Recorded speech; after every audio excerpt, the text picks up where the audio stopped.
When you go to the Bay Area or Silicon Valley, if you go in there in a suit and tie, you're going to get laughed out of the room. Nobody's going to take you seriously. They're going to wonder, why are you dressed like that? When you go to a place that's more formal, though, such as Australia or Chile, people actually dress up to go to work. And so it's more important that you change the perception of yourself to fit into that culture a little bit better so that you are taken seriously. I go back to something I think that you taught me many years ago, the platinum rule. Treat other people as they like to be treated, right? Outstanding. Great memory. Jed Dairy is the Director of Open Autonomy at Wenco International Mining Systems and formerly Senior Manager at KPMG US. With extensive experience executing major technology projects, Jed has negotiated multi-million-dollar contracts and managed enterprise-wide technologies. I think there's an aha moment that comes into people's career at some point where there's actually this concept of leadership. People have to step up and do things and set examples and do all of the different things that we think of about leadership. How do our leadership experiences that we've had in the past fit in with that industry or where you're headed? Ooh, that's a tough question. I think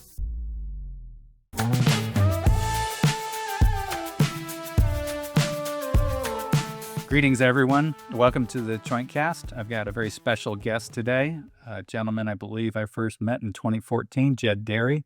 Welcome to the ChoinqueCast. Hi, thanks, Jim. Nice to be here. So you've had one of the most wide arrays of positions over the time that I've known you, a lot of it involved with infrastructure. Can you share that evolution and perhaps stop a little bit in 2014 when we met, and also in 2019 when we had another activity together? Tell the audience who you are.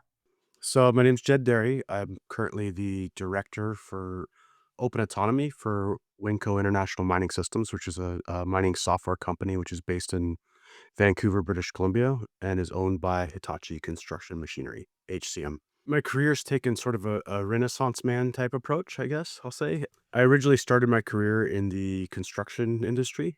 I grew up outside of Portland, Oregon, in the suburbs of Beaverton, if you might have heard of that before. And I went to Oregon State University. Then I was involved in the construction industry till about 2007-ish or so, and then the bust came. Then I changed careers and moved from Portland down to Arizona. I got involved in the mining industry, went back to school for a little bit at the University of Arizona to help with that, and then ended up working for a company called Modular Mining Systems, which was part of Komatsu. Komatsu had purchased Modular back in the, say, mid to late 90s. And I worked as a project manager there, doing some of their fleet management systems, which are what dispatch open pit mining operations around the world, as well as high precision machine guidance systems and real-time vehicle health information and whatnot from vehicles. From there, I moved over into their autonomous division, and that was in 2013. And then slightly thereafter is when I met you in 2014 at a 5-star leadership conference up in Phoenix. And I don't think I mentioned this, but I'm actually based in Tucson, Arizona, so not Phoenix. So yeah, and from there, I worked in their Komatsu's AHS, deployed upgrades and updates to various projects around the world within Australia and Chile. And I also deployed the first autonomous haulage system site for them in North America up at Suncor Oil Sands in Fort McMurray, Alberta. It was also the first right-hand drive mine and also the first non-hard rock mine in the world. So it was quite a bit of first there. After that, I went on and did some other things, worked at the power company at Tucson Electric Power here, which is owned by Fortis, one of the largest energy companies in North America. And that's when we had another leadership session with my team there, which you came in and helped us do the Energize to Lead and all that sort of stuff. And then I had my own contract consulting business where I provided contracted, sort of advisory consulting as well as project management services to various businesses for a couple of years. And then I went through that, I sort of accidentally stumbled upon an opportunity at KPMG. And at first I thought it was another sort of contract type gig, and it turned out that it wasn't. And so I ended up taking that on and went back to becoming a W-2 employee again, and worked at KPMG for a couple of years within their EVS, which is Economic and Valuation Services. And I worked specifically in transfer pricing and compliance, and helped get a PMO set up there, with another colleague of mine, and sort of implement a lot of project management framework and some other leadership stuff within that department and their center of excellence for transfer pricing. During that time, I sort of got recruited out to a different position, which is the one that I'm in now with Wenco. And I've been working with Wenco in their open autonomy, looking after the software that integrates fleet management systems into autonomous, I'll call it agnostic autonomous solutions provided by different OEMs. So I look after that entire software suite within Wenco. So tell us a little bit more about OA, if you will, open autonomy, and also give us a flavor of where you're doing most of your work now with Wenco.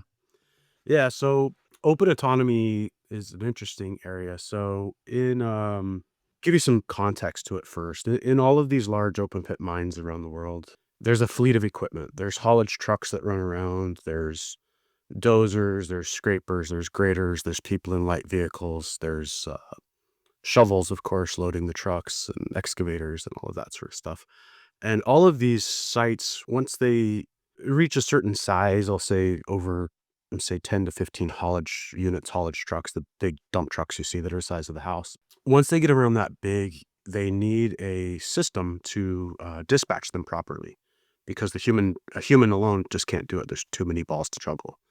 And so a fleet management system, one of the primary things that the fleet management system does is dispatch those and control those trucks and send them from point A to point B or point B to C, or and it optimizes the production of the mine to make sure that the trucks are being used best, and that the haulage is optimized and they're getting the most production as possible out of the mine. It does a lot of other stuff too, including tracking and a bunch of other sort of secondary benefits that fleet management systems do as well. Well, when autonomous haulage comes into play, and just to maybe to define autonomous haulage a little bit, autonomous haulage is only the actual dump trucks that are autonomous in the mine. So in this open pit mine, you have the trucks running around, as I said, the dozers, loaders, all this other stuff. The only thing autonomous there is the actual truck. It's a driverless truck. There's no human in it.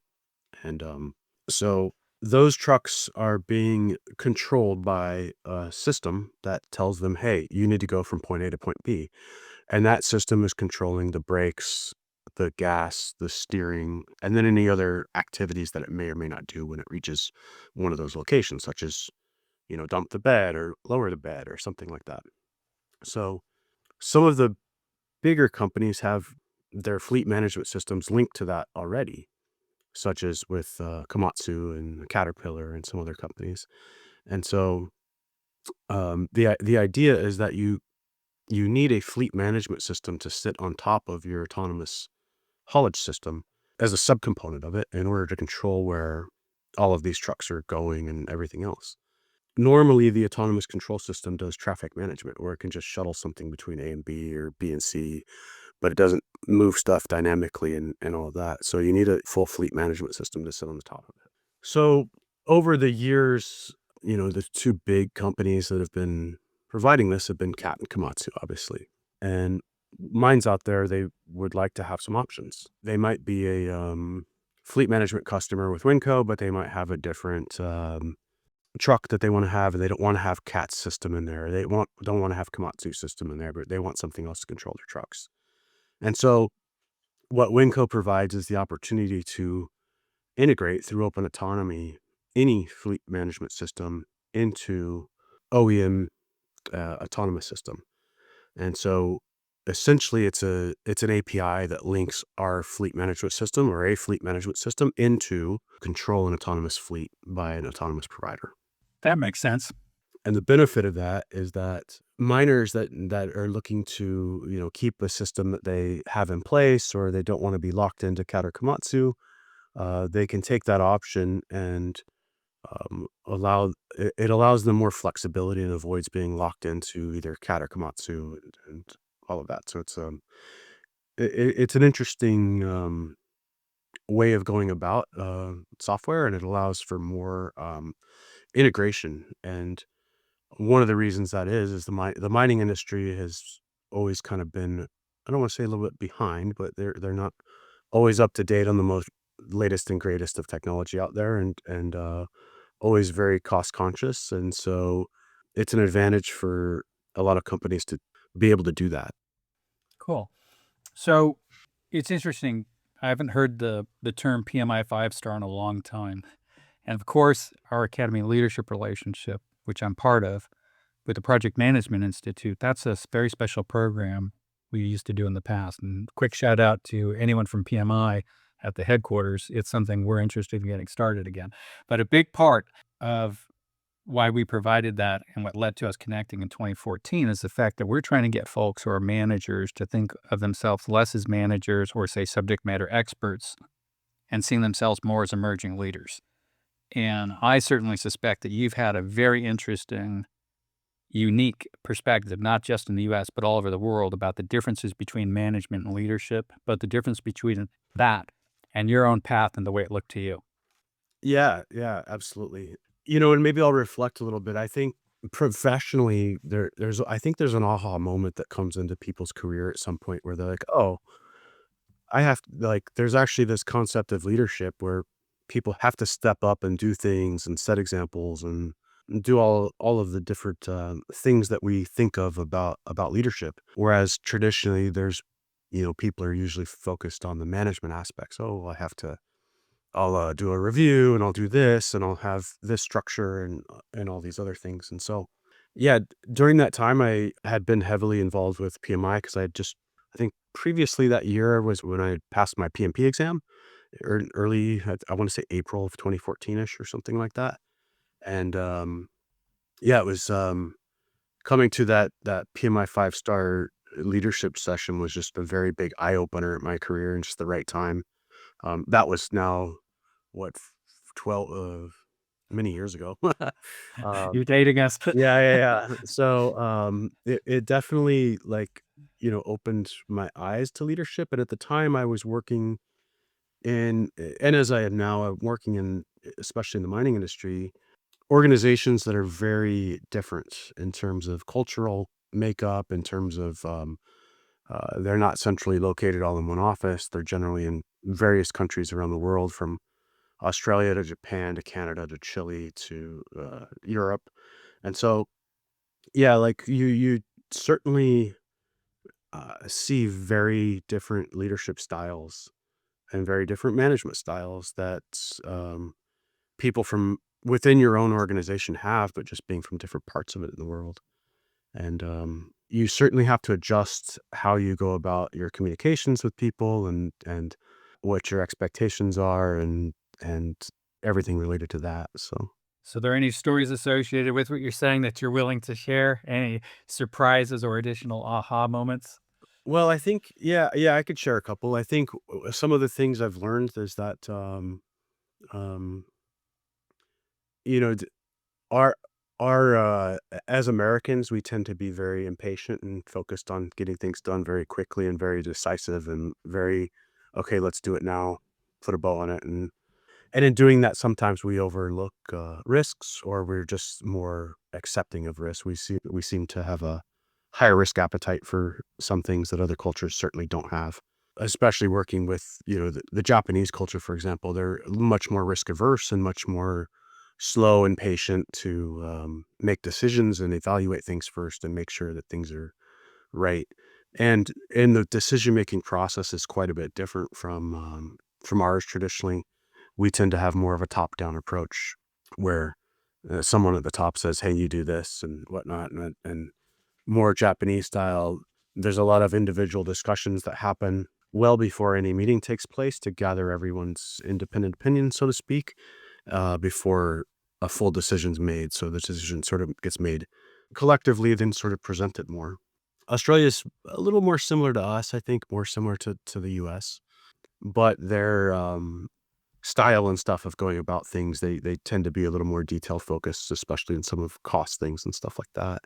And then in South America, you have, I would say, working in Chile, one of the things I've experienced is there's more of a, what I'll call like a paternal aspect to the leadership and management there, where unless somebody at the top says to do this, it doesn't get done. So it's everybody will wait until somebody at the top says, "Hey, let's do this," and then it'll actually start to get done. So, and that doesn't go for every case, but there's certainly different cultures and different ways to adjust and different expectations that have to be. set there. So So from a leader standpoint now that you've had this aha moment and now doing this open autonomy with Wenco, are you purely in a leader role? What's the mixture of your role now?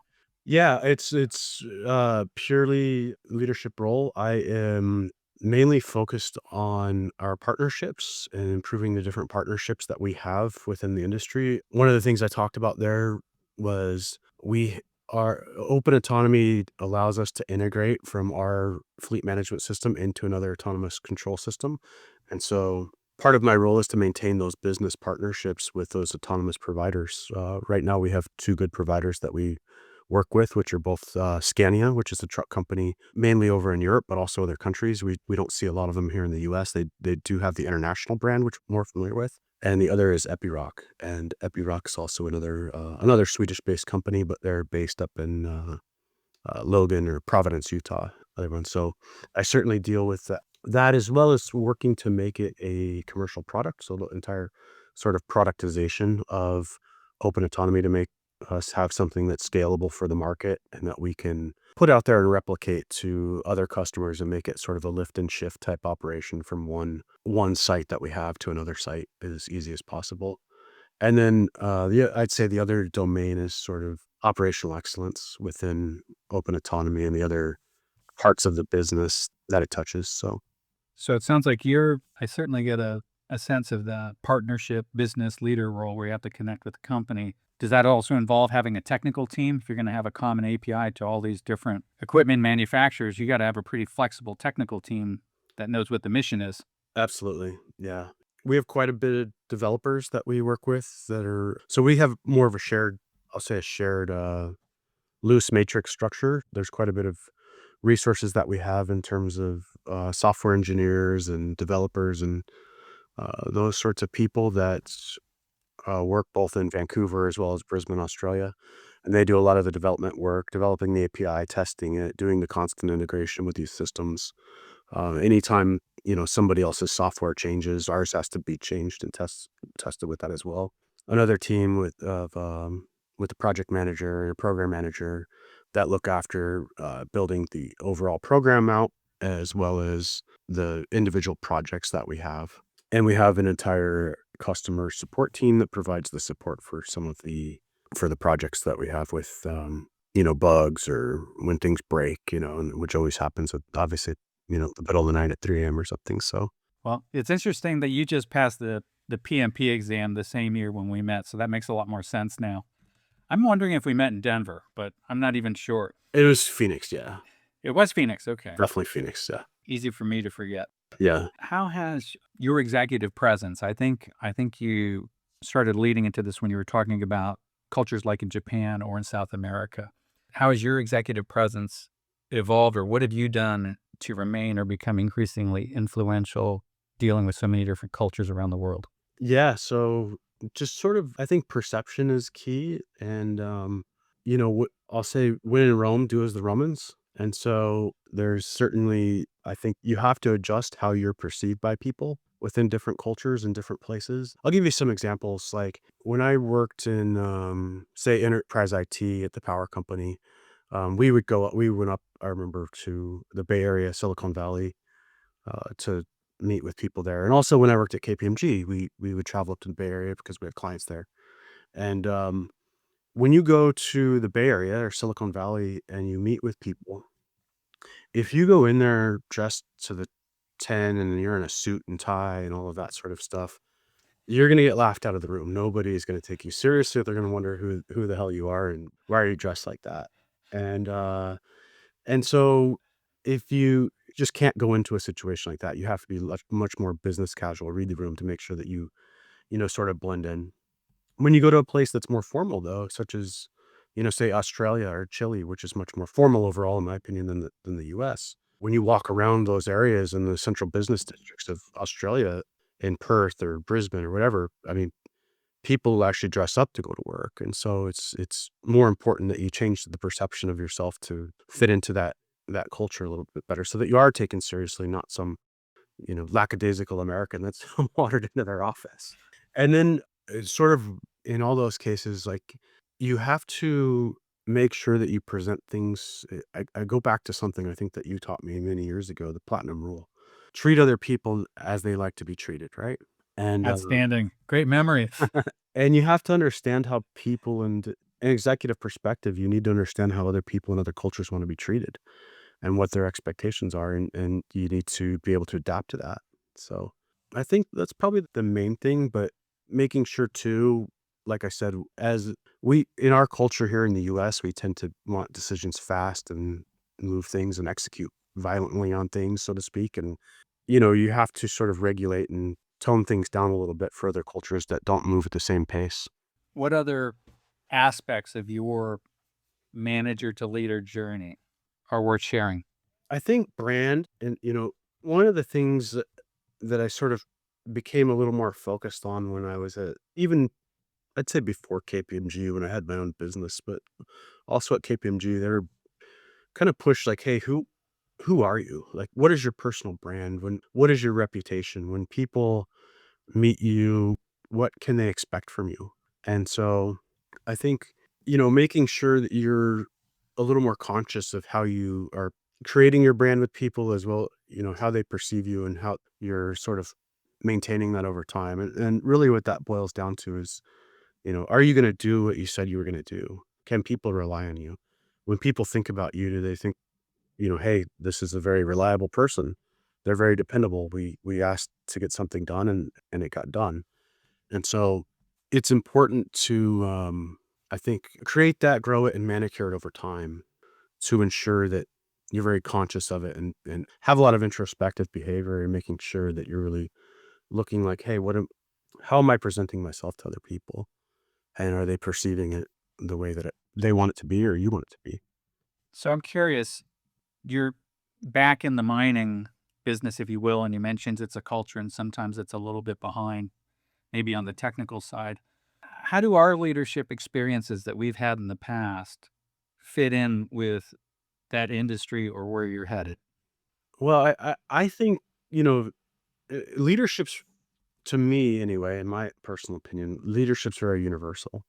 And it's something that can cross cultures. It's something that, can cross industries. It's something that if you learn one place, it's certainly applicable somewhere else. And we see that a lot with people, that have been in the military, then transitioned out, and they have a lot of that leadership skills built in. Sometimes they don't always know it, but sometimes they do, but and they just need to bring it out a bit. But it's certainly skills that applicable to all different industries. And I think it's, one of the things I would say is people that have been around in their careers a little longer have been exposed to some of the leadership stuff. And some of the people that are coming into industry and coming into their careers right now, they're right out of college and stuff like that. I think it's important for us to push that down and share it and make sure that the sort of the younger generation, so to speak, is aware of it and pass all those lessons and things along. And I think that in itself is part of leadership in its essence. But I think there's certainly a gap there. And it's not just that there's a gap, but the way the world is and the way that some of the people that are new in their careers these days have not had the same experience as us. They've had cell phones their entire life. They've had computers their entire life. They're not used to as much face-to-face communication or even phone calls in some cases. They like to chat over text. And I don't necessarily think we're gonna change those people, but I think it's important that we figure out how we can take the stuff that we know and share that with other people in a way that'll make it useful for them. You know, it's a very timely comment you're making, and I'm really glad we're capturing this. I've noticed a recent pattern with some folks in leadership classes, including even last week here in Tampa. Let's say you've got a youngster, not even necessarily high potential, but just someone you want to groom. They're a young person in the way you just described it. You can see that they're going to be really prone to learning and absorbing stuff like a sponge. And let's say you send them to one of my leadership classes, and then the person comes to the class and they share on the first day, I'm feeling imposter syndrome. It's amazing. That was a prevalent theme in a course I had last week. So now you get a chance to talk to that Gen Zer, if you will, that you believe in, but maybe they don't. What do you tell them? I think it depends on where they're at. I think you have to have kind of a deeper conversation with them. And I say this from experience. I have some siblings, half siblings that are in that group, right? And they're significantly younger than I am, and I their perception of the world is not even close to the same as mine. And I think there's a lot of the younger generation is being told, or they don't always have the self confidence there instilled in them. And I don't know what the root of it is, like, if it's the technology that they always have, using phones or stuff like that people talk about, but the confidence is not always there when in fact it should be. It's like they've done all these successful things, but they've always sort of compared it to something else. Something that, they're always like, well, it's like the bigger boat syndrome or something. It's like, oh, well, there's always something better, and I'm not as good as that something better. So I'm not worthy enough. And that's wrong. And I think it's important that, the younger generation hears that and spells it out. One of the things I hear a lot from them is like, oh, I'll never be able to buy a house. Similar type thing, different application of it, but oh, never, no, you can. Like, and if you don't change that attitude, you're never gonna be able to buy anything. So it's really just like trying to build up their confidence and esteem. So I think there's just so many things in today's world that just take that down and allow them too many unnecessarily unfair comparisons to things that aren't right, you know, and letting them know that they did accomplish that and they are worthy of having that position and they are capable and responsible, and reinforcing that. So What a great answer. I was thinking as you were saying that, Jed, maybe this is an artifact, if you will, where someone can get it on their phone or they can go online and they can compare themselves anytime, any day, but it's to everyone on the planet. So one person on the planet has one thing better, and now here's a reason to pull me down or to drop my self-confidence. yeah, But maybe what we're really talking about a little bit too is a scarcity versus an abundance mindset. And you're in the mining industry. If there's anyone who's got to embrace an abundance mindset, it's someone in the mining industry. that's a great topic. I think the scarcity mindset is a plague, and it's just not. I think we all get into that mindset at some point for some different reason on some different thing. Well, I've got to save this, or you know, you can even do it while you're driving your car trying to get gas. Like, oh, I don't have enough gas. Like, so no, there's a gas station. Like, there's not many places in this country now where you can go too far without finding a gas station. So, yeah, shifting it into an abundance mindset provides a lot of confidence to people. It definitely changes perspective. And I think that's a really important thing to help everybody really try to change their outlook on thing and improve their attitude, towards that. So, Well, that's a great topic. I don't know if we have any. Do you have anything else to add? oh, no, I don't. Anything else you want to say to the audience? How do people find you? Yeah, you can find me on LinkedIn, Jed Dairy, Jed, and then Dairy like the farm. And there's probably only one of me in the world, so if you see me there, please add me. Fantastic. Well, I really like the direction that this ChoinqueCast took, Jed, and I really appreciate your time. Thanks for joining us today. Yep, of course. Thank you.